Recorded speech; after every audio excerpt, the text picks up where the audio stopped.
皆さん改めましておはようござい 여러분 ます。 다시 인사드립니다. 새해 복 先週は 받으십시오. 教会の礼拝に 지난주 교회 오지 못하셔서 今年初め 오늘 て 또 우리 교회에 처음 오신 분들도 아마 계실 いらっし 겁니다. ゃると思います。皆さん明け 여러분 まして 새해 복 많이 받으시기 바랍니다. 今年もどうぞ 올해도 잘 부탁을 드립니다. 今年も 올해도 共に 함께 하나님을 皆 바라보며 さんとご一緒に神様を 여러분들과 함께 하나님을 예배하며 나아갈 수 있기를 바랍니다. さて今日は 오늘은 로마서 시리즈 13번입니다. 今日は 오늘은 8 8장 1절부터 17절까지 내용으로 神の御霊に 하나님의 인도를 받고 살아가는 삶에 대해서 나누려고 합니다. 지난번 메시지 내용은 7장 14절부터 25절까지 내용이었는데 그 메시지의 내용을 먼저 조금 되돌아보려고 합니다. 지난번 내용에 있어서 바울은 자신의 마음속에 있는 갈등에 대해서 나누었습니다. 자신의 마음속에 있는 오래된 죄의 성질과 또 하나님으로부터 받은 새로운 성질 사이에 있는 그 갈등에 대한 내용을 나눴습니다. 나는 정말 というふうに語っていました。 고 罪の誘惑に負けて 미지메나 인간이라고 했는데 惨めな人間だと 그 パウロは告白していたんです。 곤고한 사람이라는 표현을 썼습니다. 그런 그 갈등은 우리 크리스찬들 누구나 다 갖는 갈등인데 そうでもあります。私たちは 우리들은 그런 갈등 가운데 自暴自棄な思いに陥ってしまう 자기 스스로 자포자기적인 그런 삶에 빠지는 것이 아니라 그 영혼의 호흡을 얼마나 중요한지에 대해서 배웠습니다. 먼저 이렇게 내뱉는 것은 죄를 고백하는 것인데 하나님이 우리의 마음을 깨끗하게 해주는 것을 말합니다. 그리고 들이심이라고 하는 것은 믿음으로 다시 성령의 그 지배를 받는 상태로 되돌아가는 것을 말합니다. 이런 그 성령의 인도하심으로 우리가 온전히 맡겨 나가는 것인데 이런 영혼의 호흡을 날마다의 삶 속에서 습관으로 가져갈 필요가 있습니다. 오늘 말씀인 8장 1절에서 17절까지 내용 중에는 바울이 성령의 인도를 받고 걷는 것이 얼마나 훌륭한 멋진 은혜인가에 대해서 오늘 말씀에서 나누고 있습니다. 그러면 오늘 말씀을 같이 살펴보려고 합니다. 먼저 첫 번째 8장 1절 2절을 한번 봐주십시오. 1절 2절입니다. 그러므로 이제 그리스도 예수 안에 있는 사람들은 정죄를 받지 않습니다. 왜냐하면 이것은 그리스도 예수 안에 있는 생명의 성령의 법이 죄와 죽음의 법에서 여러분을 해방했기 때문입니다. 1절에 있는 그러므로라고 말하는 것은 무슨 내용이냐면 6장 7장을 전체를 통틀어서 하는 내용입니다. 바울은 우리 크리스찬들이 의롭게 되어서 하나님과 평안을 갖게 되었다라고 말하고 있습니다. 그래서 그 6장에서부터 7장까지의 내용에서 독자들에게 잘못된 그 네 가지 변론에 대해서 절대로 그런 일은 없습니다라고 강한 어투로 말을 했었습니다. 다 하나하나에 대해서 반론을 말했었죠. 그것을 근거로 해서 그리스도를 믿는 사람이 정죄함이 없다라는 것을 말하고 있습니다. 그러니까 정죄함이 없다라고 하는 것은 크리스찬들은 죄를 범하지 않는다는 것이 아니라 죄인으로서 죄의 형벌을 받지 않는다라는 것을 말합니다. 그리고 그 이유를 2절에서 말하고 있습니다. 그것은 생명의 성령의 법이 죄의 죽음의 법에서부터 우리를 해방시켰기 때문이라고 바울이 말합니다. 바로 여기서 율법이라고 하는 것은 원리라고도 번역할 수가 있는데 7장에서는 이미 말씀드렸습니다. 그렇기 때문에 이 부분도 생명의 성령의 원리 또는 죄와 죽음의 원리라고 이해하면 알기 쉬울 것 같습니다. 생명의 성령의 원리라고 하는 것은 성령에 의해서 우리가 인도받는 것을 말합니다. 罪と死の原理 죄와 죽음의 원리라고 하는 것은 우리 가운데 있는 낡은 그 본성에 의해서 우리가 하나님과의 교제를 떠나버리는 것을 말합니다. 바울은 계속되어지는 3절에서 13절 사이에 생명의 성령의 원리에 의해서 걷는 것이 죄와 죽음의 원리에서 걷는 것과 어떻게 다른지에 대해서 말하고 있습니다. 먼저 3절, 4절을 보시면 御霊によって歩むことによって 성령에 따라 걸음을 통해서 율법의 요구가 충족되어진다라는 것을 바울이 말하고 있는데 パウロは教えています。 3절과 4절을 그러면 읽어보겠습니다. お読みします。3節 3절과 4절입니다. 율법이 육신으로 인해 연약해져서 法にできなくなったことを 할 수 없는 그것을 하나님께서는 하셨습니다. 곧 하나님께서는 죄를 속량해 주시려고 자기 아들을 죄에 있는 육신의 모습으로 보내셔서 육신 안에서 죄를 심판하셨습니다. それは肉に従わず御霊に従って歩む私たちのうちに律法の要求が満たされるためなのです。 4절 드리겠습니다. 이는 육신을 따라 살지 않고 성령을 따라 우리에게 율법의 요구가 이루어지지 아니하려는 것입니다. 라고 말씀합니다. 여기서 3절에서 말하는 이 육신이라고 하는 것은 그냥 우리 몸을 얘기하는 것이 아니라 우리 속에 있는 인간의 그 낡은 성질을 말합니다. 우리 마음 깊은 곳에 있는 그런 본성인데 육에 의해서 인간의 그 나타나는 그런 본성입니다. 肉によって弱くなった 육신에 의해서 약해졌기 때문에 그 罪の性質からもたらされた人間の本性のゆえに人間は律法を守ることができないため律法 그래서 は 그 육에 의해서 그 율법의 요구를 그 지킬 수 없게 되어졌다라고 말하는 것은 그러니까 다시 정리를 해서 말하자면 인간의 본성 때문에 인간은 율법을 지킬 수가 없게 되었습니다. 그래서 율법은 인간을 하나님 앞에 인도할 수 없게 되어졌다는 것을 이 말씀이 전하고 있는 것입니다. 인간은 율법을 지킬 수 없기 때문에 하나님은 구세주이신 예수 그리스도를 인간과 같은 모양으로 이 땅에 보내주셨습니다. 그래서 그리스도를 십자가에 못 박게 하심으로 우리 인간의 죄의 형벌을 완전히 없애 주셨습니다. それは私たちが 그것은 우리가 오래된 죄의 성질을 따라 사는 것이 아니라 도움을 주시는 성령을 따라 걸을 수 있도록 하기 위한 것이었습니다. 바울은 율법을 완전히 지킬 수 있는 사람은 단 한 사람도 없다고 이 편지 가운데 여러 번 반복해서 말하고 있습니다. 그런데 우리 크리스찬들은 우리 가운데 살고 계시는 성령의 인도를 따라감을 통해서 율법의 요구가 완수될 수 있다라고 바울은 말하고 있습니다.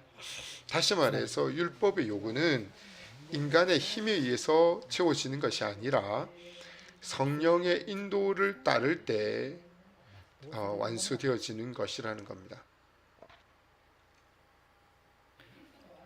イエス様はある時 예수님은 어느 날 율법 전문가 한 사람으로부터 율법 가운데 어떤 계명이 가장 중요하냐라는 질문을 받은 적이 있습니다. その時 그때 イエス様は 예수님은 이렇게 대답하셨습니다. スクリーンに移ります。 스크린에 비추겠습니다. の22章の37節から40節 마태복음 22장인데 37節から40 마태복음 22장입니다. イエスは彼に言われた。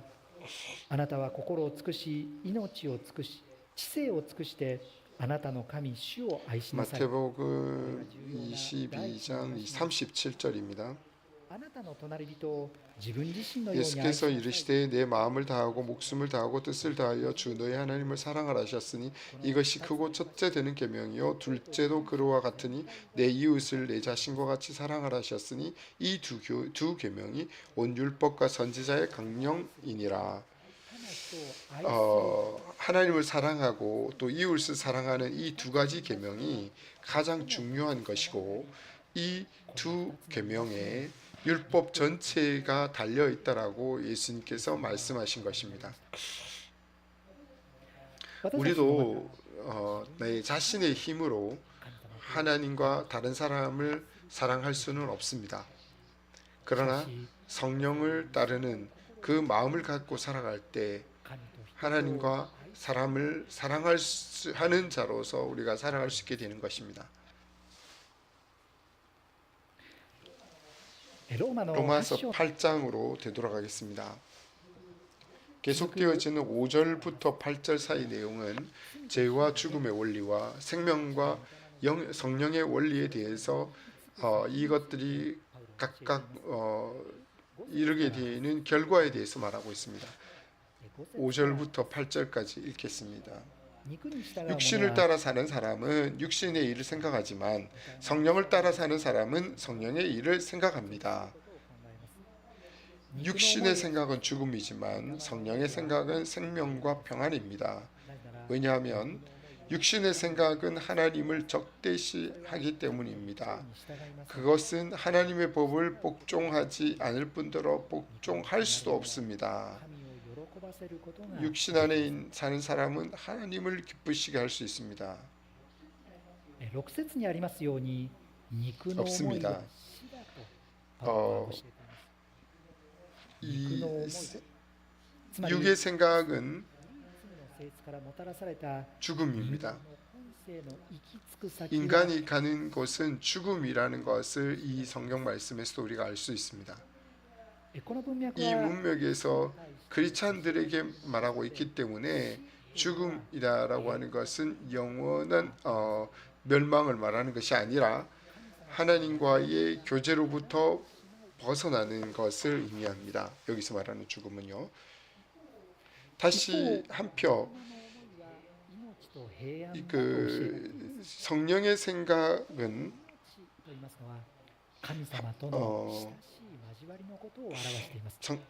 그 하나님과의 이 성령의 생각, 하나님과 친밀한 교제를 말하고 또 그래서 평안함을 얻게 됩니다.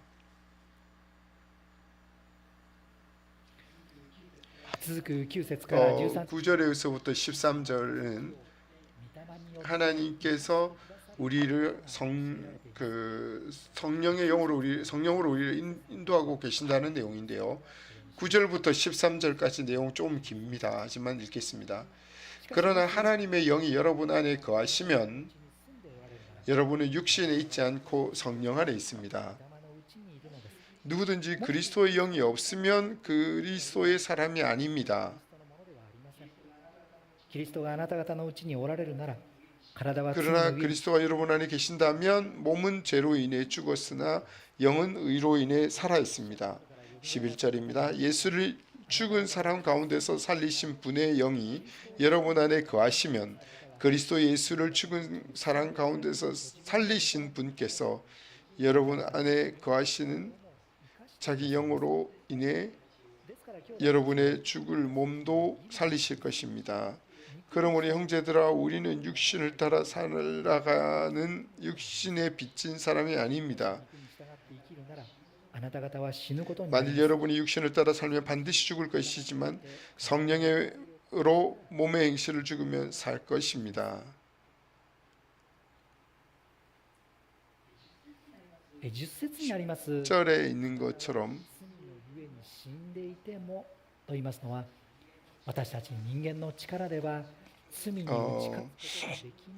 우리가 죄로 인해 죽었지만이라고 하는 그 표현이 있는데 그것은 우리 인간의 힘으로는 죄를 이길 수 없다는 것을 말합니다. 성령으로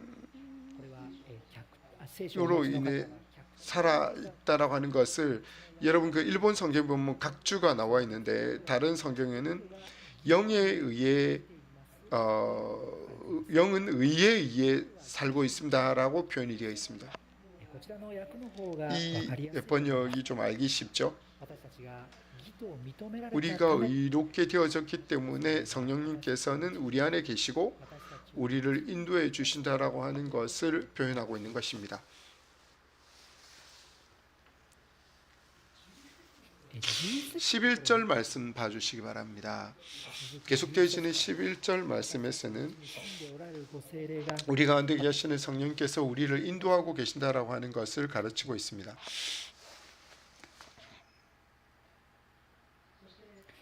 13절에 있는 만일 육신을 따라 살면 반드시 여러분들 죽을 것입니다 라고 말하고 있는데, 이것은 오래된 죄의 본성을 따라 살면 하나님과의 교제로부터 벗어난다는 것을 말합니다. 여기서 죽는다는 것이 그런 의미입니다. 여기서 죽는다라고 하는 것은 영원한 멸망으로 간다는 그런 뜻이 아니라 하나님과의 교제에서 벗어난다, 그런 의미로 쓰여지고 있는 것입니다.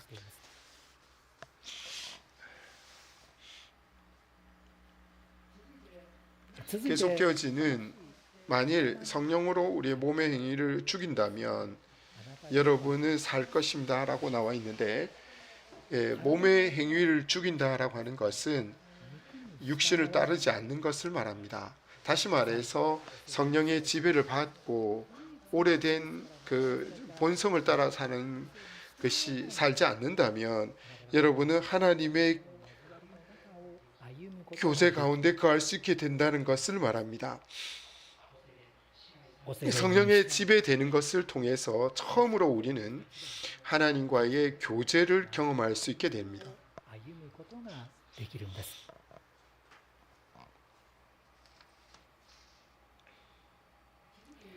이어지는 14절부터 17절 내용은 바울은 성령으로 인도받는 사람의 축복에 대해서 나눕니다.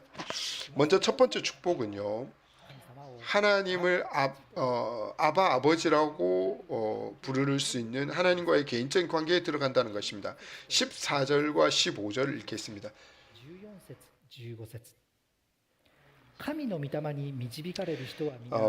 누구든지 하나님의 영으로 인도받는 사람은 하나님의 아들입니다. 여러분은 다시 두려움에 이르게 하는 종의 영을 받지 않고 양자의 영을 받았습니다. 우리는 그 영으로 아바 아버지라고 부릅니다. 여기서 말하는 아바라고 하는 것은 어린 아이가 아버지를 향해서 부를 때 아빠라고 부르는 것과 같습니다.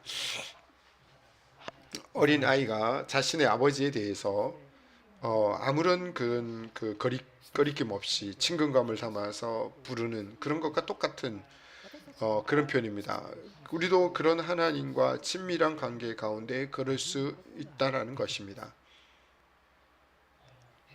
이 천지를 창조하신 창조주 되신 하나님이 바로 우리의 하늘의 아빠가 되어 주신다는 것입니다. 이것은 우리가 상상도 할 수 없을 정도로 큰 은혜입니다. 이거 이상 있을 수 없을 정도의 큰 분을 개인적인 관계를 맺을 수가 있다는 것입니다. 우리는 이 하나님의 자녀라고 하는 입장이 얼마나 큰 축복인지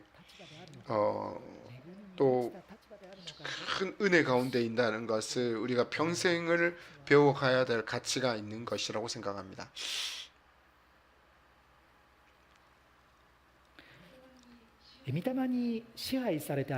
그 성령의 인도를 받고 살아가는 사람의 두 번째 축복은 성령님께서 우리가 하나님의 자녀라는 것을 간증해 주신다는 겁니다. 증거해 주신다는 겁니다. 16절입니다. 성령은 친히 우리의 영과 더불어 우리가 하나님의 자녀임을 증언합니다. 우리의 영과 함께라고 하는 것을 그 일본 성경의 각 줄을 보면 다른 번역이 있는데, 그 다른 번역에는 우리의 영에 대해서라고 번역이 되어집니다. 우리의 영에 대해서라고도 번역할 수 있는데, 성령님께서 우리 마음 가운데 하나님의 자녀인 확신을 주신다는 겁니다. 우리는 자신의 신앙생활 가운데서 내가 구원받았는지 아닌지 확신이 흔들릴 때가 있습니다. 내가 하나님의 자녀인지 아닌지 그런 그 염려를 느낄 때도 있습니다. 그러나 그럴 때 우리는 바로 성경 말씀을 통해서 성령님께서 주시는 그 말씀의 귀를 기울일 수가 있습니다. 성령님은 성경 말씀을 통해서 우리를 인도해 주시기 때문입니다.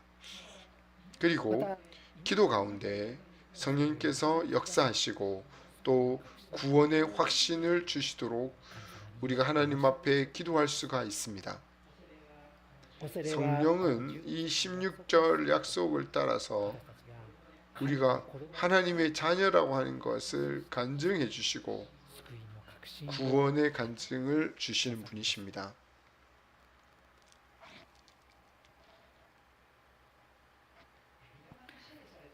성령의 지배를 받고 걷는 사람의 세 번째 축복은요, 우리가 하나님의 상속인이 된다는 것입니다. 17절을 읽겠습니다. 우리가 자녀이면 또한 상속자입니다. 우리가 그리스도와 함께 영광을 받기 위해 그분과 더불어 고난을 받으면 우리는 하나님의 상속자요 그리스도와 함께 상속자가 됩니다.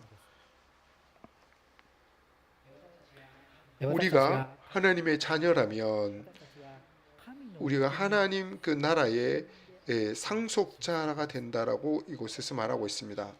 우리는 예수님께서 재림하고 난 이후에 천국에서 살게 될 때 그 나라를 상속하는 사람이 되는 것입니다. 단순히 천국에 들어가게 된다라는 그런 상속인의 입장뿐만 아니라 우리가 그리스도와 함께 고난을 함께 한다면 그리스도와 함께 공동 상속인이 된다라고 가르치고 있는 것입니다. 공동 상속인으로서 우리는 천국을 그리스도와 함께 또 다스리게 될 것이라고 약속하고 있습니다. 이 축복도 우리의 상상을 훨씬 뛰어넘는 큰 축복이라고 말할 수 있을 것입니다. 이런 큰 축복을 하나님은 우리에게 우리를 위해서 예비해 주셨다는 것입니다.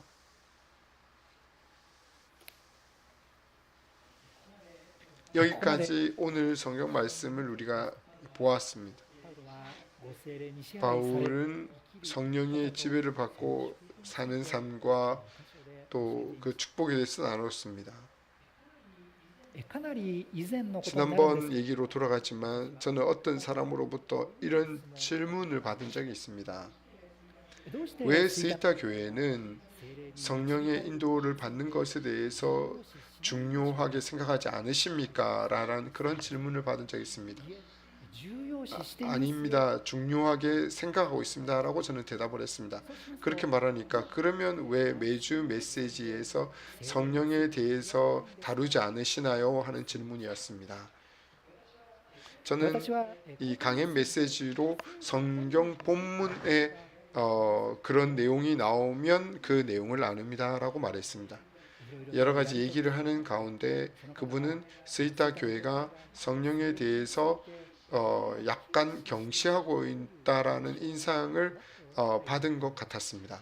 그러나 그것은 오해입니다. 스위타 교회는 성령의 역사에 대해서 결코 경시하는 교회가 아닙니다.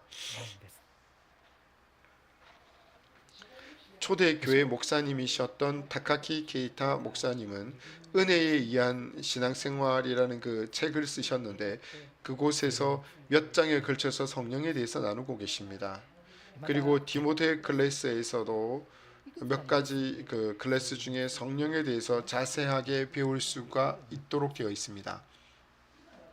지금 우리가 배우고 있는 이 로마서에도 5장에서 또 8장에 걸쳐서 바울은 성령에 대해서 굉장히 많이 언급하고 있습니다. 한번 좀 살짝 되돌아 볼 수 있기를 바라는데 5장 한번 보실까요? 여러분이 가진 그 성경으로 보아주시기 바랍니다. 5장 5절을 보시면 하나님께서 우리에게 주신 성령으로 인해 그분의 사랑을 우리 마음에 부어 주셨기 때문입니다 라고 적혀 있습니다. 5章でそんなふうに語っていました。 5장에서 그렇게 말했죠. 今度は6 또 章の3節のところでは 6장 3절에서는 バプテスマを受け 그리스도와 연합의 세례를 받은 우리는 그리스도 예수와 죽으심으로 연합의 세례를 받은 줄 알지 못합니까? 라고 말합니다. キリストイエスにつくバプテスマ 여기서 그 그리스도와 연합한 세례는 성령 세례를 말합니다. また今度は 또 7 7장을 보시면 7章6節で古い文字にはよらず新しい御霊によって仕えているというふうに 여기 보면 우리는 성령의 새로운 것으로 섬기고자 문자에 해본 것으로 섬기지 않습니다라고 말했고요. 또 오늘 8장에서도 성령으로 인도받는 삶에 대해서 바울은 가르치고 있었습니다. 바울은 5장 1절에서는 믿음으로 우리가 구원받았기 때문에 하나님과 평안을 가지고 있다라고 말한 이후에 그것에 대한 몇 가지 반론에 대답한 다음에 오늘 읽었던 이 8장 1절에서 그렇기 때문에 지금 예수 그리스도를 가진 사람은 죄로 정죄받는 일은 없습니다라고 다시 말합니다. 이런 그 바울의 그 주장을 하는 근본 속에는 일관적으로 성령의 사역을 강하게 의식하고 있다는 것입니다. 그리고 8장 오늘 우리가 읽었던 이 내용에서도 성령의 사역에 대해서 바울은 아주 정리해서 설명을 하고 있습니다. 우리 교회는 성령의 지배된 상태에 머물러 가는 것을 굉장히 소중한 일로 가르치고 있는 교회입니다. 지난번 메시지에서도 말씀드렸듯이 영혼의 호흡을 매일 습관으로 하는 것을 항상 여러분들이 행할 수 있기를 추천합니다. 자신의 죄를 깨달을 때마다 영혼의 호흡을 해야 합니다. 영혼의 호흡이라고 하는 것은 깨끗하지 않은 것을 내뱉고 깨끗한 것을 들이마시는 것을 말합니다. 먼저 고백하는 것은 깨달은 죄를 하나님 앞에 고백하는 것입니다. 하나님께는 죄를 깨닫게 해주실 때마다 그 죄를 솔직하게 하나님 앞에 고백하는 겁니다. 하나님은 요한 1서 1장 9절의 말씀의 약속에 근거해서 우리 죄를 용서해 주십니다. 또 우리 마음을 깨끗하게 해주시는 분이십니다. 근데 두 번째 단계는 들이마심인데 들이마신다라고 하는 것은 성령에 의해서 성령님에게 다시 지배를 받는 것을 말합니다. 성령의 도움과 인도를 받는 것으로 되돌아가는 것입니다. 우리들은 이런 영혼의 호흡을 매일 할 필요가 있습니다. 우리는 자신의 힘으로는 결코 크리스찬의 삶을 보낼 수 없기 때문입니다. 성령의 도움과 인도를 따라서 크리스찬들이 전진해 나갈 수가 있게 된다는 것입니다. 예수님을 자신의 구세주로 믿고 또 우리 가운데 성령이 살게 되어졌습니다. 성령님이 살아고 계시는 그 은혜, 그것을 감사하면서 성령의 도움과 인도를 받고 또 영혼의 호흡을 항상 행하면서 살아간다면 이번 1년도 우리가 전진해 나갈 수 있을 것입니다. 같이 기도하는 시간을 갖겠습니다.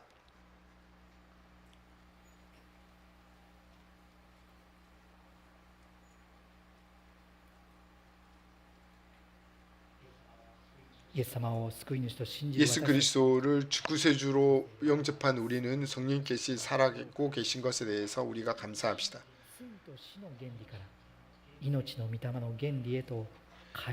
죄와 죄의 형벌로부터 성령의 은혜 가운데 살게 해준 것을 감사합시다. 하나님 앞에 감사하는 마음으로 우리가 각자의 말로 기도하며 나가겠습니다.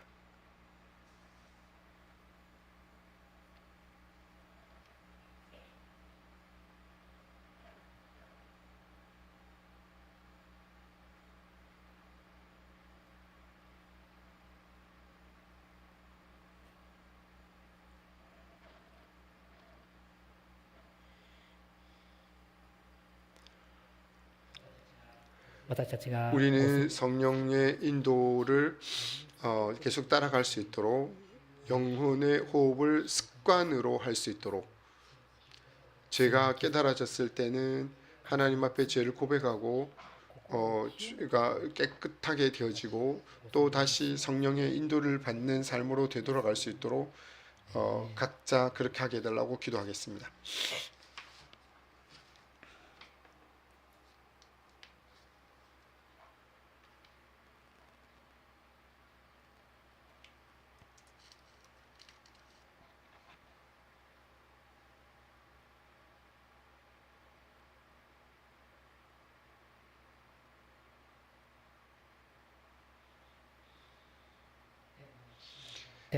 은혜가 풍성하신 하나님 아버지, 오늘은 로마서 8장 전반부를 통해서 배웠습니다.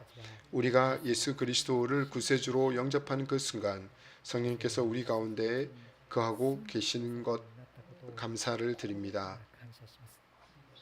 죄가 예수부터 죽음의 원리에서부터 생명과 성령의 법으로 우리가 해방되어진 것에 대해서 감사를 드립니다. 성령님의 도움과 인도를 받고 크리스찬의 생활을 우리가 걸어갈 수 있도록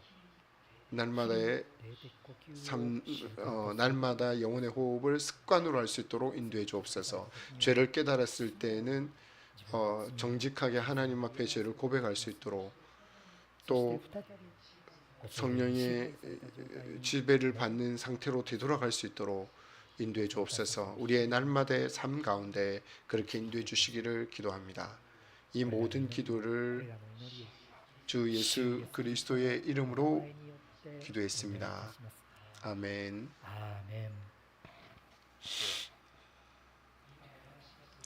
지금도 말씀드린 것처럼 크리스찬의 삶은 자신의 힘으로 살 수 있는 것이 아닙니다. 하나님으로부터의 도움과 인도를 받고 처음으로 걸을 수 있게 됩니다. 오늘 우리가 하나님으로부터의 도움을 받고 살고 싶어하는 사람이 아마 계실 텐데, 하나님으로부터의 인도를 받고 살아가는 그 삶은 먼저 우리가 예수 그리스도를 자신의 구세주로 영접해야 할 필요가 있습니다. 인간은 누구든지 마음 가운데 죄가 있습니다. 다른 사람을 미워한다든지 또 질투한다든지 거짓말한다든지 이런 죄가 하나님과 인간 사이를 막는 벽이 되어져서 우리가 하나님의 사랑으로부터 분리되어지고 말았습니다. 죄가 있는 사람은 이 땅에서의 삶이 끝난 이후에 죄의 형벌을 받지 않으면 안 된다고 성경이 가르치고 있습니다. 우리 인간은 죽은 이후에 하나님의 사랑이 절대로 머물지 않는 영원한 멸망 가운데 가야 된다라고 성경이 가르칩니다. 그러나 하나님은 우리를 사랑해 주시고 계십니다. 영원한 형벌로 가지 않아도 괜찮도록 우리의 상황을 인도하시는 그 구세주를 보내주신 것입니다. 그 구원자이신 그분이 그리스도인입니다. 예수님 그리스도는 단 하나의 죄도 없었습니다. 원래 내 자신이 지어야 되는 죄의 형벌을 대신 받아주기 위해서 예수님께서 오셨던 것입니다. 이 예수 그리스도의 십자가를 통해서 하나님은 우리의 죄를 용서해 주신 것입니다. 어떤 사람이라 하더라도 예수 그리스도가 내 죄를 구세주라고 믿는 사람은 하나님으로부터의 모든 죄를 용서를 받게 됩니다. 그리고 하나님으로부터의 사랑을 받고 지금부터도 그 하나님과 동행하며 살 수가 있게 되는 것입니다. 각자 예수 그리스도가 내 죄를 위해 돌아가셨다라고 하는 구세주로 영접하는 기도를 하려고 합니다. 눈을 감고 기도에 참가해 주십시오. 제가 대표해서 기도하겠습니다. 목소리 내지 않아도 좋습니다만 저를 따라서 마음 가운데 기도해 주시기를 바랍니다. 그러면 기도하겠습니다. 하나님 아버지, 하나님 아버지라고 기도해 주십시오. 당신 앞에 서면 저에게도 죄가 있습니다. 그리스도가 십자가에서 돌아가신 것은 私の身代わ 저를 りであり 대신한 것이고 私の罪を許すためであったことを感謝します。 저의 죄를 용서하기 위한 것이었다는 것에 대해서 감사를 드립니다. キリストを 저는 지금